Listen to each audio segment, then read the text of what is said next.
ఈ రోజే డౌన్లోడ్ చేయండి. మీ ఫేవరెట్ షోస్ చూడండి. సాక్షుల్ని ప్రవేశపెట్టండి. జడ్జి గారు, సాక్షిని తీసుకొస్తున్నారు. ఒక్క 10 నిమిషాలు టైం ఇవ్వండి. ఇది ఖచ్చితంగా కేసుని తప్పుదోవ పట్టించే ప్రయత్నమని క్లియర్గా అర్థమవుతుంది. కాబట్టి విరూపాక్షి అనే ఈ ముద్దాయికి యావజ్జీవ కారాగార శిక్ష విధించాల్సిందిగా కోర్టు వారిని కోరుతున్నాను.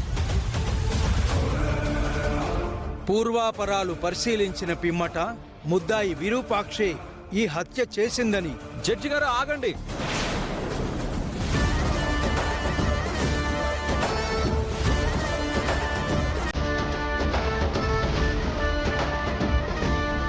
చిట్ ఫండ్ కంపెనీ మేనేజర్ని చంపింది వీడు.